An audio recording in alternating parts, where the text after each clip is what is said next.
Welcome श्रेय।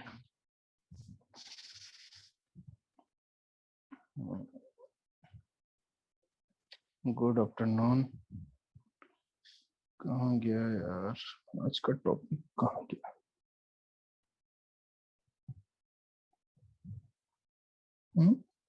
मैं अभी तो डाउनलोड किया है।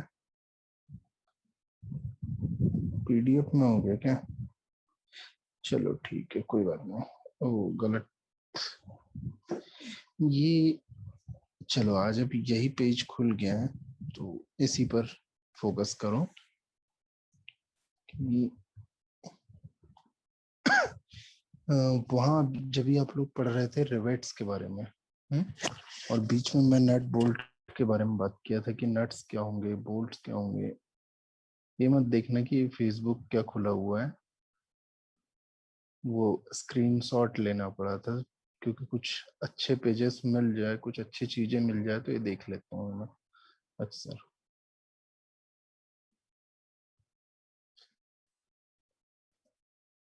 वही चीज है कि आप लोगों को मेरा मेन पर्पस यही है कि इस टॉपिक के लिए कि आप लोगों को स्क्रू के बारे में नॉलेज हो। क्योंकि देखो, जब भी रिवेट्स के बारे में पढ़ रहे थे, नेक्स्ट क्लासेस रिवेट के बारे में तो बहुत कुछ जानेंगे, बट उसमें स्क्रू के बारे में आप लोगों को जानकारी रहना चाहिए कि स्क्रू यूज कर रहे हैं। और क्योंकि स्क्रू के जो साइज है वो अलग अलग है, टाइप्स अलग अलग है, तो आपको जो स्क्रू अलग अलग शेप, साइज और पर्पस के मिलेंगे तो वो डिपेंड करता है। देखो, हर एक स्क्रू का साइज जो है और डिजाइन है, हर एक स्क्रू का डिजाइन उसके उपयोग के आधार पर डिफाइन किया जाता है। इसका स्क्रीनशॉट ले लो।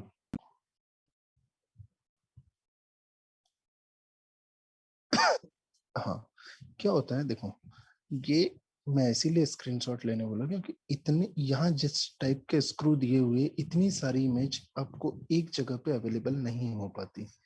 तो मैं चाह रहा था कि आप लोग स्क्रू शेप, पर्पस, ये चीज जाने। फर्स्ट वाला जो था कि आप लोगों का वुडन स्क्रू, मतलब इसे हम वुडन स्क्रू ही क्यों बोलते हैं?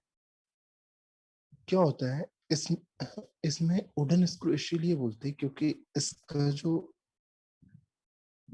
मेन जो पॉइंट होता है, निब जो होती है, मतलब जो टिप वाला पॉइंट वाला जो एरिया है, ये जो नुकीला वाला जो भाग है, ये भाग क्या होता है, ये सेल्फ पियर्सिंग स्क्रू के नाम से होता है। जितने वुडन स्क्रू हम यूज करेंगे, क्या होता है, वुड स्क्रू, अब लकड़ी में अगर हम पहले होल करें उसके बाद अगर स्क्रू डालें तो लकड़ी फिर से फैलने लगेगी और फटने लगेगी। इन सब चीजों से बचने के लिए हम लोग क्या करते हैं कि वुड स्क्रू का उपयोग करते हैं। और वुड स्क्रू में नॉर्मली क्या होता है, जो उनकी टिप होती है, उनकी जो पॉइंट होता है वो नुकीला होता है, और उसमें से पॉइंट्स की थ्रेड, इसकी टोटल हाइट जो है, हम जो ले रहे हैं स्क्रू की टोटल हाइट कहाँ से आ रही है, यहाँ से लेके यहाँ तक क्या आ रही है, मतलब उसके हेड के नीचे वाले भाग से उसका जो टोटल, मतलब टेल वाला जो एरिया है, मतलब ये देखो, ये जो लंबा वाला भाग है इसे हम टेल वाला टेल कहते हैं। अब जो टेल वाला जो एरिया है, ये क्या होता है, ये डिपेंड करता है डाया पर। क्योंकि हम बहुत पतले डाया में बहुत ज्यादा लंबा अगर टेल यूज करेंगे वुड स्क्रू के लिए, तो क्या होता है, वुड स्क्रू का काम होता है सेल्फ पियर्सिंग, मतलब खुद ही गड्ढा बनाने वाले। मतलब अगर उसे किसी होल में जाना है तो वो सेल्फ पहले खुद गड्ढा बनाएगा और वहां फिक्स हो जाएगा उस जगह पे जाके। जैसे हम लोग दीवारों में भी आजकल यूज करते हैं, तो वो पहले प्लास्टिक का पहले होल करेंगे ड्रिल से, उसके बाद प्लास्टिक का कुछ डालते हैं उसे। हमारे इधर अब मतलब जो नॉर्मली वो रहते हैं यूज करने वाले लोग, वो लोग गुच्छा बोलते हैं, अब पता नहीं टेक्निकल टर्म में उसे क्या बोलते हैं, मुझे नाम याद नहीं आ रहा। तो क्या होता है कि वो उसके बाद में हम स्क्रूइंग जब करते हैं तो स्क्रू ड्राइवर का यूज करते हैं। अब मेन पर्पस देखो, यहाँ पर क्या दिया है, ये दो शेप में दिया हुआ है। स्क्रू की जो हेड है, स्क्रू के हेड में दो अलग अलग प्रकार के स्लॉट्स कटे हैं। इन स्लॉट्स को, जैसे आप अगर इस स्लॉट के बारे में देख रहे हैं, तो इस स्लॉट को बोलते हैं स्टार। स्टार स्टार स्क्रू बोलते हैं, star head screw, star slot screw. और जो सेकंड वाला जो है, मतलब ये हो गया आपका स्टार, ये वाला जो स्क्रू है ये, इसे कहते हैं स्टार हेड स्क्रू, और इसे कहते हैं फ्लैट हेड स्क्रू। अब ये मत समझना कि ये इसके सरफेस है और इसमें फ्लैट स्लॉट और स्टार स्लॉट।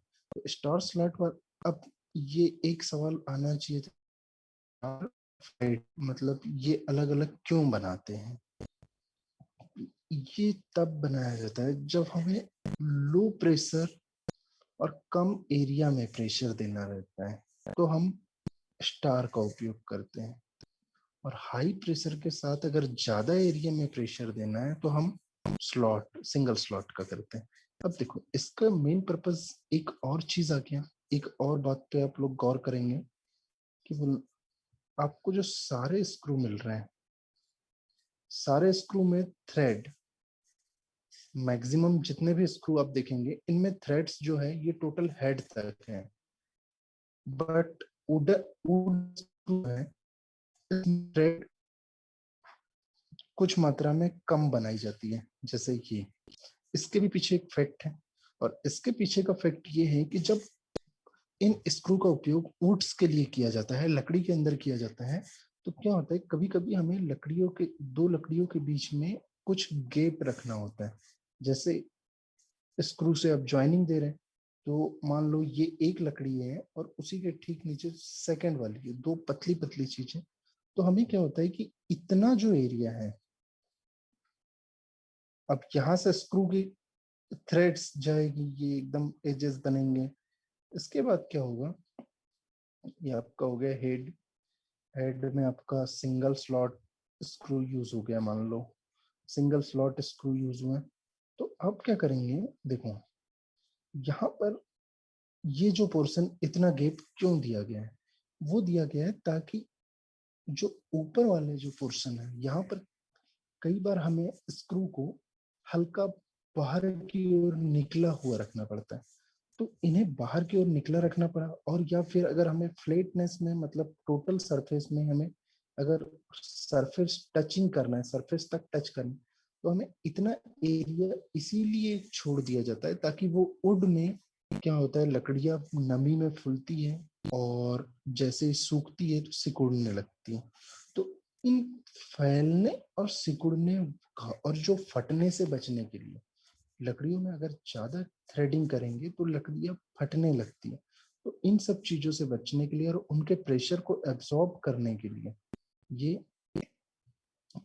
थ्रेड्स में, वुड स्क्रू में इतना गैप दे दिया जाता है। ये इसका पर्पस भी समझ में आ गया होगा। सेकंड चीज आ जाएगा आपका मैकेनिकल स्क्रू।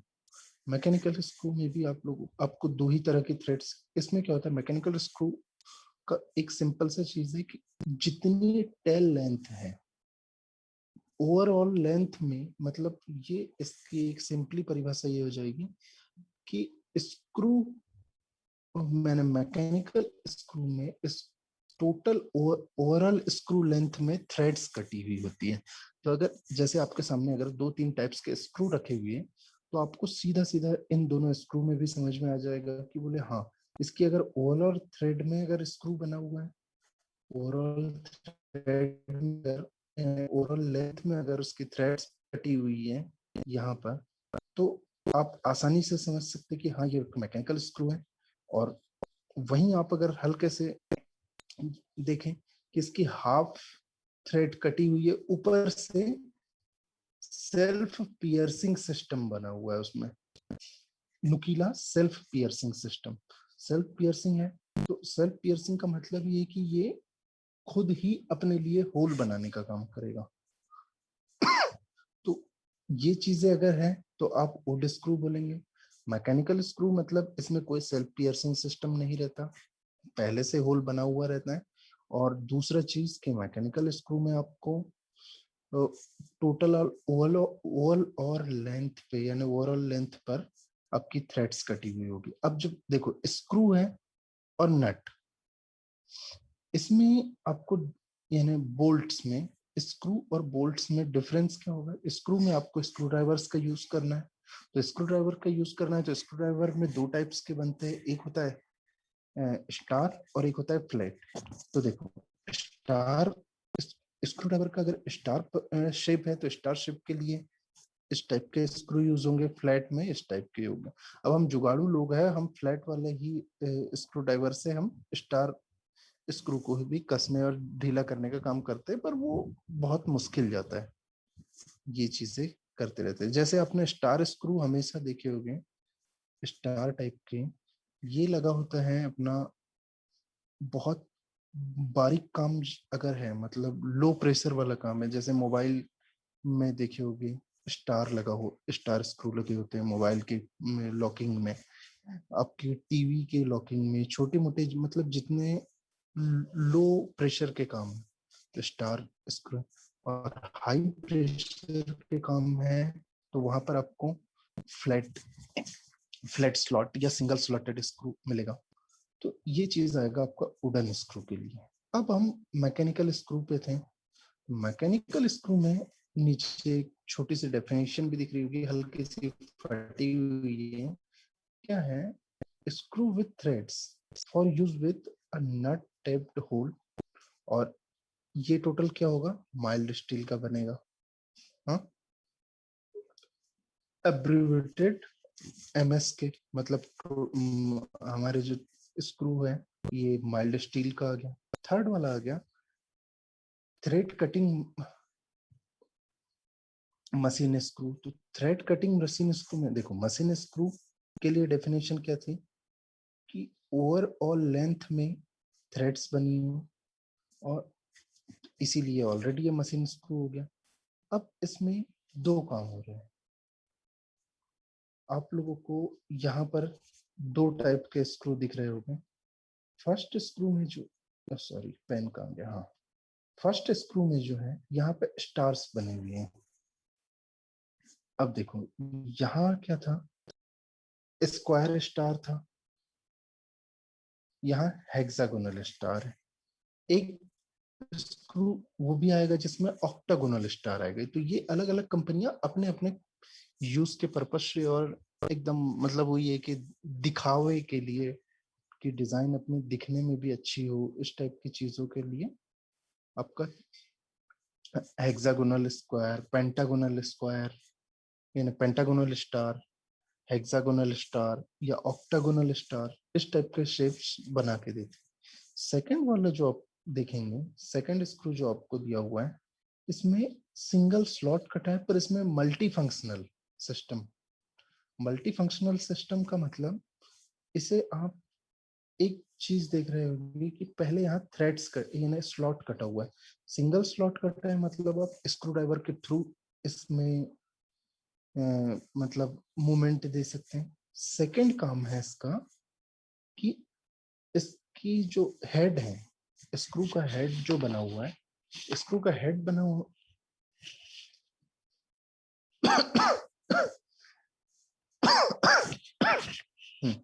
स्क्रू का हेड जो है ये हेक्सागोनल हेड बना हुआ है।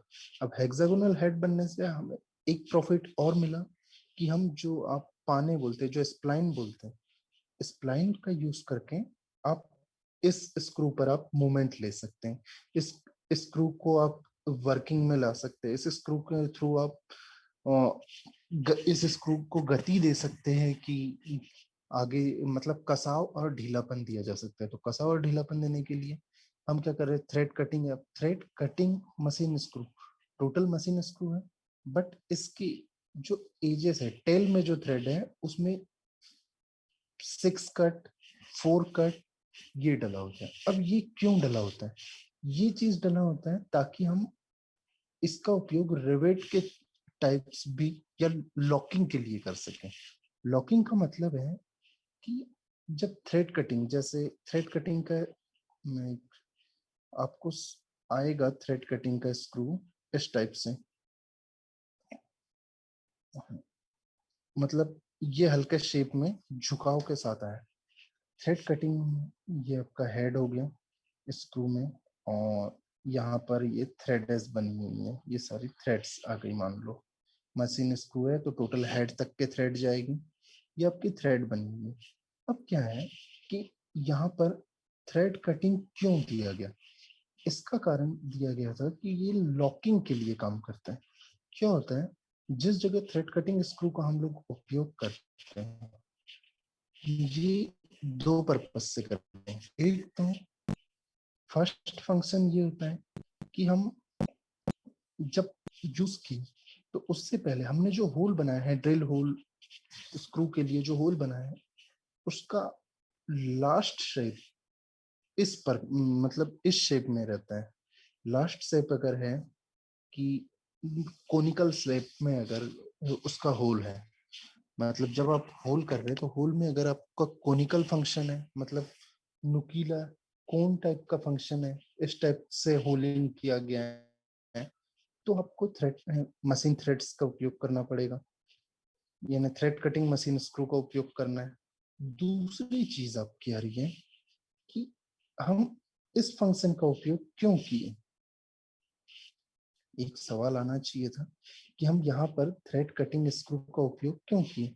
वो उसका उपयोग एक और फंक्शन होता है, जब आप मशीन में क्या हो रहा है, देखो ये दो काम करता है।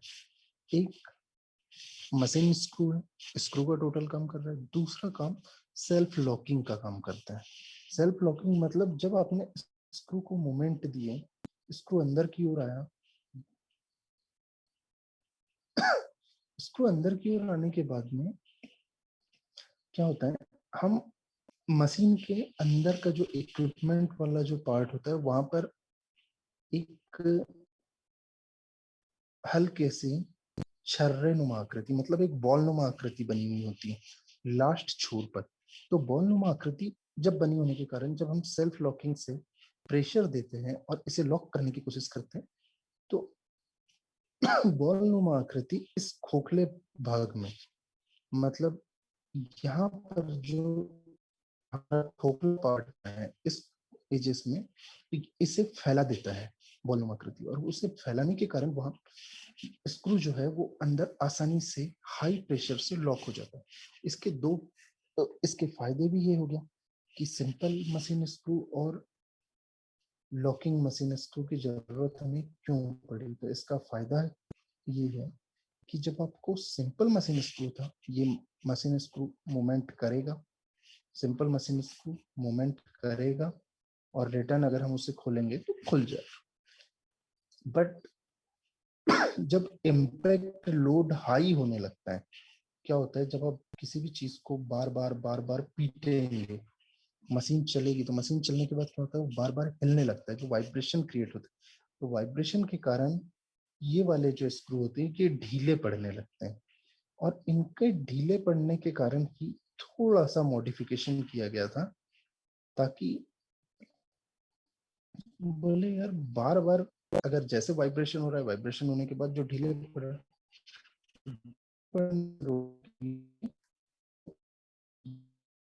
का यूज किए, ताकि बोले अब अंदर जाके सेल्फ लॉक हो जाएगा स्क्रू। अगर हम जब तक इधर से खोलेंगे नहीं, मतलब जब तक हेड को गति नहीं देंगे दोनों, तो इससे क्या होगा कि हेड को गति नहीं देंगे, मतलब वाइब्रेशन से डैम्पिंग का काम कर लेगा।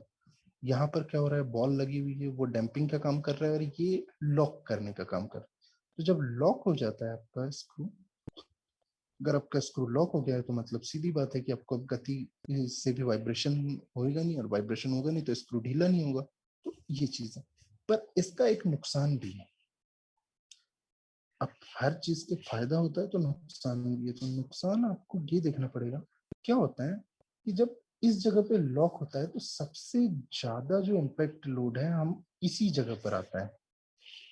और दूसरी चीज आपको दिख रही होगी कि जो थ्रेड्स है वो हल्की सी कट के फॉर्म में, कट के फॉर्म में मतलब देखो हाई लोड आ रहा है, हाई इम्पैक्ट लोड आ रहा है, कट के फॉर्म में मतलब उसकी थिकनेस कम कर दी गई है, थिकनेस कम कर दी गई, और उसमें कटिंग लाए तो शियर स्ट्रेस जनरेट होगा। शियर स्ट्रेस मतलब विकृति, शियर का मतलब विकृति होता है, विकृति अगर आना स्टार्ट हो गई तो सीधी सी बात है कि आपको जो स्क्रू है उसमें ब्रेकेज होने लगेंगे या क्रैक्स आने लगेंगे, और एक बार क्रैक्स आ गई तो आपके फिर स्क्रू कोई काम का नहीं रहेगा। तो ये एक इसका डिसएडवांटेज है। तो आपको एडवांटेज भी आ गया, डिसएडवांटेज भी आ गया। ये नहीं कि हम सारी चीजें सही ही किए, अरे यार बोले कि हाँ हम मैकेनिकल स्क्रू का ही उपयोग करते हैं, ये फिर थ्रेड कटेड स्क्रू का उपयोग, मतलब मैकेनिकल स्क्रू से बेटर तो फुल वाइब्रेशन रोकने का काम थ्रेड कटेड का है, तो थ्रेड कटेड का उपयोग कर लेते हैं। पर थ्रेड कटेड में प्रॉब्लम्स थी। थ्रेड कटेड स्क्रू जो है इनमें एक कुछ डिसएडवांटेज थे, इस कारण हम उनका उपयोग नहीं किए। मतलब उनका उपयोग कुछ जगहों पे किया जाता है, कुछ जगहों पे नहीं किया जाता। थर्ड है आपका ये फोर्थ वाला, sheet metal screw. Sheet metal screw के बारे में जब आप देखेंगे, शीट मेटल स्क्रू नाम समझ में आ रहा है कि इसको हम शीट मेटल वर्किंग में कर रहे हैं, शीट मेटल वर्किंग में कर रहे हैं। दूसरी चीज, इनमें नुकीला पोर्शन दिया हुआ है, मतलब सेल्फ पियर्सिंग ऑलरेडी है। मतलब अगर आपको होल नहीं भी है तो आपको फुल्ली थ्रेडेड, देखो अब शीट मेटल स्क्रू और वुड स्क्रू दोनों में डिफरेंस क्या था? शीट मेटल में fully threaded self piercing, would में हाफ थ्रेडेड और हाफ, मतलब 1/4 पोर्शन थ्रेडेड था, 1/5 भाग नॉन थ्रेडेड आएगा। अब जो इसका है आपका sheet metal screw, sheet metal screw में क्या है? Fully threaded screw with a point to use a sheet metal. अब देखो S M S sheet metal screw के ही नाम से दिया जाता है। एसएमएस जो इसमें नीचे जो लिखा हुआ है उसमें ये मत जानना कि बोले सर ये क्या है, ये जो बीच में एस एम एस दिख रहा है एब्रेसिव एस एम एस, वो उसका मटेरियल है कि sheet metal screw, sheet metal के लिए ही। अब शीट मेटल में आप वर्किंग कर रहे हैं तो मतलब आपको स्टील स्क्रू यूज करना पड़ेगा, और स्टील अलॉय के, मतलब प्योर स्टील नहीं, स्टील अलॉय। आपको वो एल्यूमिनियम के अलॉयस का स्क्रू आएंगे शीट मेटल के लिए। क्या होता है, स्टील के स्क्रू जो होते हैं वो थोड़े कॉस्टली पड़ जाते हैं, इसलिए एल्यूमिनियम के अलॉयस का यूज कर लेते हैं। वो हल्के भी होते हैं और हल्के होने के कारण थोड़े सस्ते पड़ जाते हैं। तो शीट मेटल स्क्रू हो गया। अब शीट मेटल स्क्रू का काम ही है कि शीट मेटल की वर्किंग के लिए यूज करते हैं। और ये सेल्फ पियर्सिंग, मतलब क्या हो रहा है, देखो शीट मेटल में अगर पहले आप ड्रिल कर देंगे, होल बनाएंगे, उसके बाद स्क्रू कसेंगे, तो क्या होगा कि स्क्रू की थ्रेड्स जाने से वो होल धीरे धीरे चौड़ा होने लगेगा, और धीरे धीरे जैसे जैसे अगर आपका होल बढ़ने लगेगा तो प्रॉब्लम ये क्रिएट होगी कि आपको स्क्रू लगाने का कोई मतलब नहीं निकलेगा। तो इन सब चीजों से भी बचना पड़ेगा। इसके बाद आएगा आपका self drilling sheet metal screw, SMS. इस देखो यहाँ पर हम क्या था, सेल्फ पियर्सिंग थे, मतलब ये एक पहले छोटा सा होल करता है और उसके बाद में इन्हें प्रेशर, बहुत हाई प्रेशर देकर लॉक करना पड़ता है। बट जो सेल्फ ड्रिलिंग स्क्रू है इनमें क्या होता है, इनकी जो टिप बनाई जाती है ये ड्रिल बिट के जैसी बनाई जाती है। ड्रिल बिट के बारे में ड्रिलिंग जब पढ़ा था तो उस टाइम पे पढ़ा था कि जो ड्रिल होता है ये 60 डिग्री कब रहेगा, 90 डिग्री कब रहेगा, ये सारी चीजें बता चुका हूँ कि ड्रिल में फिर 3 टाइप्स, यानी 3 थ्रेडेड ड्रिल, थ्रेडेड ड्रिल, जो ड्रिल मशीन होता है उसका 3 थ्रेडेड होता है ना। ये चीज भी बताया था उस दिन, मैं शायद अटेंड किए हूँ नहीं किए हूँ मुझे इतना याद नहीं। तो ये चीज आएगा। फिर आएगा आपका, देखो सेल्फ ड्रिलिंग, मतलब इसमें इसकी जो टिप रहेगी वो ड्रिल बिट की टाइप बनाई जाती है। और इसकी जो थ्रेड्स होती है, इनकी थ्रेड्स का आकार कुछ इस तरीके से बनाया जाता है ताकि ये सेल्फ लॉकिंग का काम करे। मतलब जो सेल्फ ड्रिलिंग स्क्रू है, सेल्फ ड्रिलिंग स्क्रू सिर्फ आगे की मूवमेंट जानता है,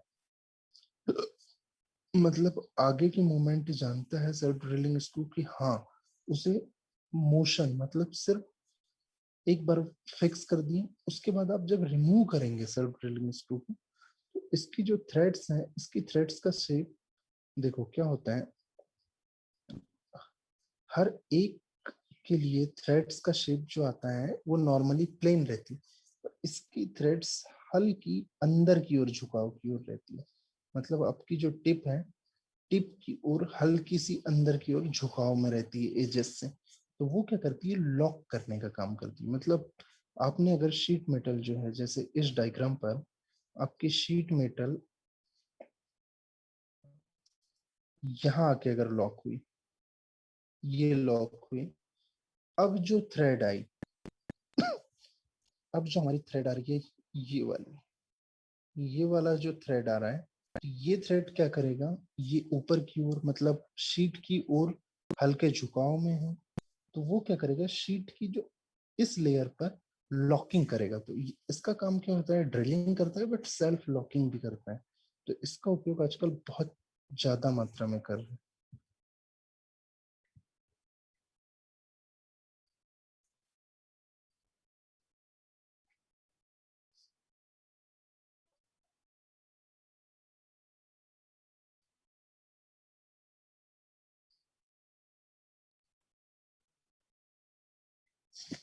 ये चीज आ गया, हम इसे मिटाते हैं।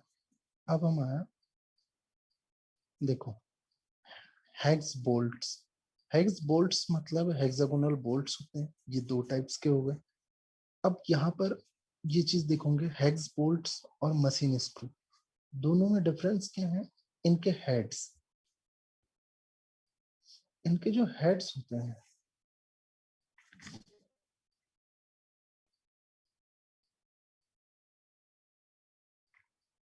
इनके जो हेड्स होते हैं, हेड्स की डिजाइन पर डिपेंड करता है कि उसे हम स्क्रू कहें या बोल्ट कहें। अगर हम बोल्ट कह रहे हैं,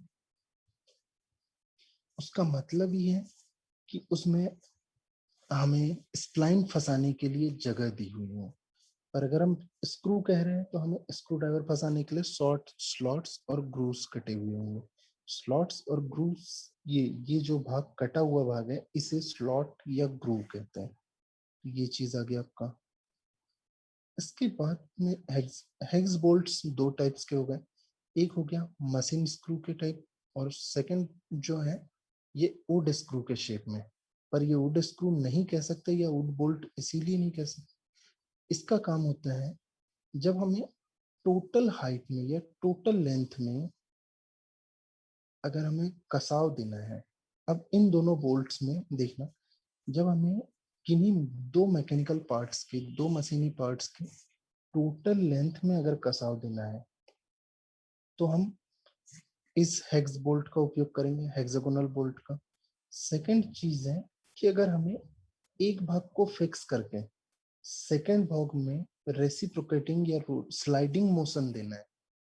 क्या होता है, जब कभी हम दो चीजें फंसाते हैं, तो उसमें हम उनके यूज के हिसाब से, हमें क्या होता है कि एक भाग को फिक्स कर रहे हैं, मतलब इस पोर्शन को हमें फिक्स रखना है, और आधे भाग को, मतलब जो शीट है, एक प्लेट जो है, एक भाग जो है मशीन का वो फिक्स है, और जो सेकंड भाग है उसको हमें रोटरी मोशन या स्लाइडिंग मोशन देना है। तो उस स्लाइडिंग मोशन देने के लिए हम इस टाइप के स्क्रू का उपयोग करते हैं, ताकि इसकी जो चिकनी सरफेस है, विदाउट थ्रेडेड जो सरफेस है, उस पर आसानी से स्लाइडिंग मोशन की जा सके। मतलब जैसे आप ड्रिल मशीन की ही बात करेंगे, तो ड्रिल मशीन में क्या होता है, दो टाइप की चीजें यूज की जाती है। तो दूसरा, एक और मेन पर्पस है इसमें कि इस टाइप के थ्रेड्स बनाने का क्या होता है, जब हम बहुत लंबे स्क्रू यूज करते हैं, और जैसे किसी मशीन को माउंट करना है हमें, किसी मशीन को, जैसे मान लो, जैसे आपकी जो बेंच वाइज है, बेंच वाइज आपकी टेबल पे जो माउंट है, तो उसकी माउंटिंग के लिए इतना पोर्शन जो हो गया, ये आपका टेबल के अंदर फंस रहा है। हमें कसाव के लिए, मतलब बेंच वाइस के अंदर, वाइस का जो बेस है, वाइस की जो बॉडी है, बॉडी के अंदर ये पोर्शन आता है। अब वाइस की बॉडी के अंदर हमें कोई दिक्कत नहीं है, हमें ना वहां पे थ्रेड्स की दिक्कत है ना कुछ। अब बाकी जो बचा हुआ पोर्शन है, ये इसमें से कुछ भाग, इतना भाग आपके टेबल में आ जाता है, और जो इतना जो बचा भाग है इसमें आपका वो नट आ जाता है। तो नट और टेबल के लिए हमें मजबूती चाहिए, बट जो आपकी वॉइस है, वॉइस को तो आसानी से आप विदाउट थ्रेडेड में भी रखेंगे तो कोई दिक्कत नहीं। तो इस चीजों में अब क्या होता है, सारे भाग की थ्रेडिंग करने में हमें कॉस्ट ज्यादा आती है, पर अगर हमें सेम ही उपयोग के लिए करना है तो हम इस स्क्रू का उपयोग कर लेते हैं। ऊपर से अगर कभी हमें स्लाइडिंग मोशन देना है, दो पार्ट्स जो जुड़े हुए हैं पर एक में स्लाइडिंग मोशन एक में फिक्स मोशन, तो इस स्क्रू का उपयोग करते हैं। और जिनमें अगर दोनों पार्ट्स को हमें फिक्स करना है तो हम हेक्स बोल्ट के इस शेप का उपयोग करेंगे। तो वही मैं बताया कि हम शेप के हिसाब से भी उनको डिवाइड करते हैं। फिर आएगा आपका कैरेज बोल्ट। इस क्या होता है कैरेज बोल्ट में, कैरेज के बारे में मैंने कहाँ बताया था आपको, कैरेज कहाँ है? कैरेज था आपका लेथ मशीन पर। लेथ मशीन पर मतलब जो किसी पार्ट को, किसी मैकेनिकल, किसी मशीन के किसी पार्ट को फिक्स करता है और उसके बाद उसमें मोमेंट देने का काम करता है। मतलब एक स्थान से दूसरे स्थान तक, जैसे स्लाइडिंग देना है किसी पार्ट को, किसी पार्ट को एक स्थान से दूसरे स्थान तक चलाने का काम है। तो अगर ऐसे काम में जिस टाइप के बोल्ट यूज किए जा रहे हैं तो इन बोल्ट को कैरेज बोल्ट कहेंगे। फिर आएगा आपका लेग बोल्ट। लेग बोल्ट में आपको दो चीजें दिख रही होगी, तीन अलग अलग सवाल उठने लायक के। फर्स्ट कि सेल्फ पियर्सिंग शेप बना हुआ है। दूसरा, इसे हम बोल्ट क्यों कहे, क्योंकि इसमें हेक्सागोनल शेप बना है और कोई स्लॉट नहीं कटा है। तो कोई स्लॉट नहीं कटा होने के कारण हम इसे स्क्रू की श्रेणी में नहीं ला सकते। तीसरा एक सवाल आता है कि हम यहाँ पर क्यों नहीं कटा है। तो ये क्या है कि वुड थ्रेडेड डिजाइन में जो बोल्ट बने हुए होते हैं,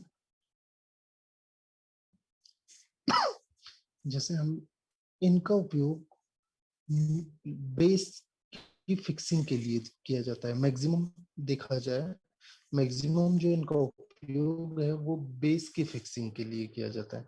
ये आपका आ जाएगा लेग बोल्ट में। लेग बोल्ट के बाद वाला जो पोर्शन है यू बोल्ट। अरे यार कहाँ गया, लेग बोल्ट के बाद आपका सॉकेट स्क्रू। सॉकेट स्क्रू इसीलिए कहा गया क्योंकि जैसे गाड़ियों के हैंडल जो जुड़ते हैं, मतलब जिनमें देखे होंगे गाड़ियों में आजकल सॉकेट स्क्रू का उपयोग क्यों किया गया। सॉकेट स्क्रू का उपयोग किया गया जब हम इन स्क्रू का उपयोग करते हैं, जैसे इस हेड का, इन हेड्स के स्क्रू का उपयोग करते हैं तो इनमें हेड्स बाहर रहने लगती है। मतलब जिस जगह हमने स्क्रू किए तो वहां पर बाहर रहने लगती है। तो इन सब चीजों से बचने के लिए और इनको खोलने और बंद करने के लिए हम लोग को स्क्रू ड्राइवर्स का उपयोग करते हैं। बट सॉकेट स्क्रू क्या होता है कि आपके जो दो मैकेनिकल पार्ट हैं, मतलब कोई पार्ट इस टाइप का बना हुआ है, हमें यहाँ पर ज्वाइंट देना है। इसमें एक थ्रेड्स बनी हुई है और इसमें एक थ्रेड्स बनी है। हमें इस जगह पे ज्वाइनिंग देना है। मतलब हमें जो ज्वाइनिंग देना है वो इस भाग का, इन दोनों पार्ट्स के लिए। ये हो गया पार्ट वन, ये हो गया पार्ट टू। अब पार्ट वन और पार्ट टू की जब ज्वाइनिंग देंगे तो हमें इस टोटल भाग की ज्वाइनिंग देना है। बट क्या होता है कि हमें ये भी ध्यान रखना है कि कई जब जिन भागों पर से रेसिप्रोकेटिंग मोशंस होती रहती है, जैसे अब मशीन का एक ही भाग तो है नहीं कि मशीन एक ही काम करेगी। मशीन का काम हो गया कि हमने इतना total fixing they the, but यहाँ से हमें स्लाइडिंग मोशन देना है। ऊपर कोई और एक पार्ट है वो रेसिप्रोकेटिंग मोशन कर रहा है, स्लाइडिंग मोशन कर रहा है या रोटेटिंग मोशन कर रहा है। तो इन सब टाइप्स के मोशन से बचने के लिए क्या होगा कि अगर हम मान लो इन स्क्रू का उपयोग कर लिए, सेल्फ ड्रिलिंग या कोई और, तो ये ऊपर जम जाएंगे। अब अगर ये ऊपर जम गए तो हमें ना स्लाइडिंग मोशन मिल पाएगी ना रेसिप्रोकेटिंग मिल पाएगी। तो इन सब चीजों से बचने के लिए क्या होता है, हम सॉकेट स्क्रू का उपयोग करते हैं। सॉकेट से नाम में समझ में आ रहा है कि अंदर फंसा दो। तो अंदर फंसा दो मतलब ये वाला जो सॉकेट है आपका, ये सॉकेट इस जगह पे, मतलब इनका हेड है, ये हेड फिक्स किया जाता है। और दूसरा काम, इन्हें खोलने और बंद करने के लिए स्क्रू ड्राइवर यूज नहीं किया जाता।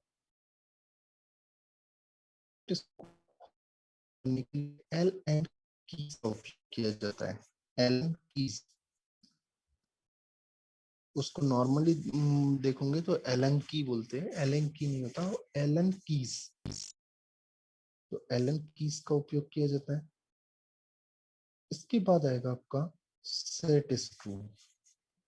सेट स्क्रू मतलब एक सिंपल थ्रेडेड होता है। जब हमें दो मैकेनिकल पार्ट्स को जोड़ना है, और उन दो मैकेनिकल पार्ट्स को जोड़ना है जिनमें हमें बट जॉइंट के जैसी अगर ज्वाइनिंग देना है इन्हें, तो इनके बीच में जो हम स्क्रू यूज करेंगे इसे हम सेट स्क्रू कहेंगे। सेट स्क्रू क्या होता है? विदाउट हेड होता है और टोटल थ्रेड्स कटिंग। मतलब इस एक पार्ट, इस पार्ट वन और पार्ट टू दोनों के बीच में एक थ्रेडेड एरिया होगा, और उस बीच में ये सेट स्क्रू का उपयोग किया जाएगा। सेट स्क्रू मतलब without headed screw. Without headed, सीधी सी बात है, नाम से ही समझ में आ रहा है कि आपको हेड नहीं है उसमें, नो हेड्स। इसके बाद ये आ गया आई बोल्ट। आई बोल्ट का उपयोग किया जाता है जहां पर हमें मतलब उनका उपयोग ना करना पड़े। जैसे आप स्क्रू ड्राइवर का उपयोग कर रहे थे, स्प्लाइन का उपयोग कर रहे थे, तो इन सब चीजों का अगर उपयोग नहीं करना है तो आपको, अरे यार कहाँ गया, हाँ, उस जगह पे आई बोल्ट का उपयोग। जैसे आप फ्लाई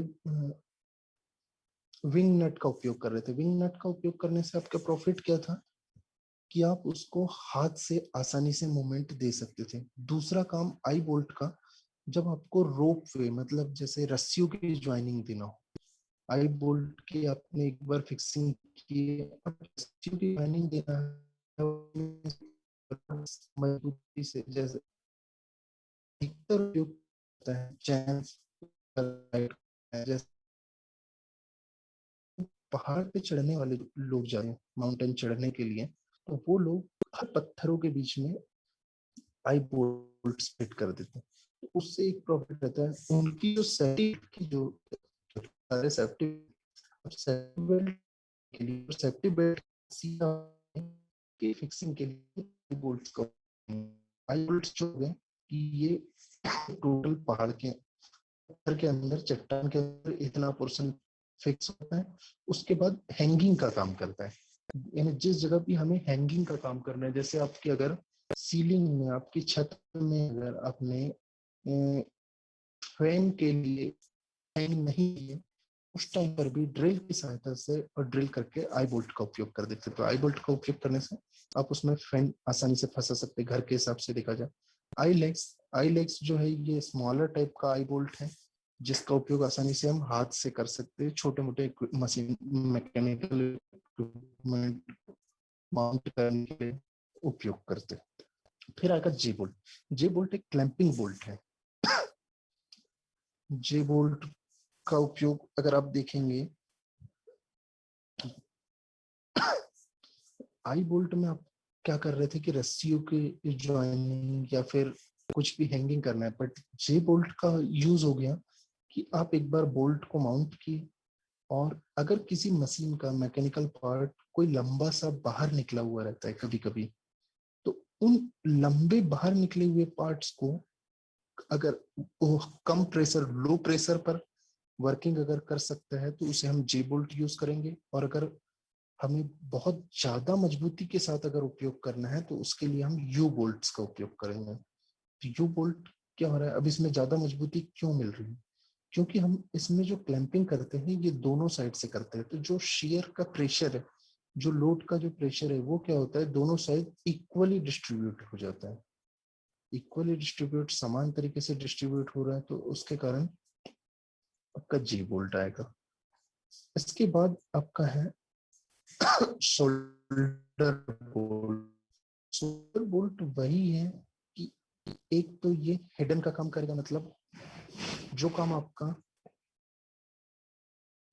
ये बोल्ट किया था सॉकेट बोल्ट ने जो काम किया था, सॉकेट स्क्रू जो काम कर रहा था कि एक हमें स्लाइडिंग से, जब स्लाइडिंग मूवमेंट देना हो ऊपर से, अगर स्लाइडिंग चलता रहता है और फिनिशिंग के साथ में ज्वाइनिंग देना रहता है कई बार, जैसे आपके बाइक्स के हैंडल होते हैं तो उसके ज्वाइनिंग, तो वही काम जो शोल्डर बोल्ट है, शोल्डर बोल्ट क्या होता है, स्लीपिंग बोल्ट होता है, स्टीपर या स्लीपर। इसका इसके दो अलग अलग पार्ट्स दिख रहे होंगे कि हमें लो थ्रेड्स के थ्रू ज्वाइनिंग दे रहे हैं, मतलब एकदम छोटी थ्रेड्स के थ्रू ज्वाइनिंग दे रहे हैं, और दूसरा जो बड़ा सा जो भाग है ये स्लाइडिंग मूवमेंट या रोलिंग मूवमेंट प्रोवाइड करता है। मतलब अगर हम रोलिंग पार्ट को या स्लाइडिंग पार्ट को हम ज्वाइनिंग दे रहे हैं, तो ये जो बोल्ट है ये एक एरिया, उस बेस प्रोवाइड करता है कि हाँ अब तू मेरे ऊपर रोल कर सकता है।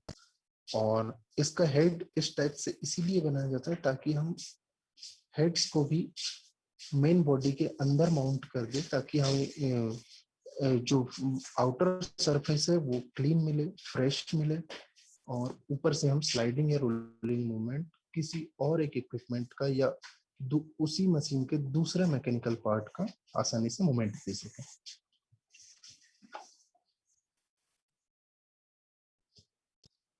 ये हो गया। इसके बाद आ गया आपका एलिवेटर बोल्ट। एलिवेटर बोल्ट है कि आप लाओ और ठोक दो,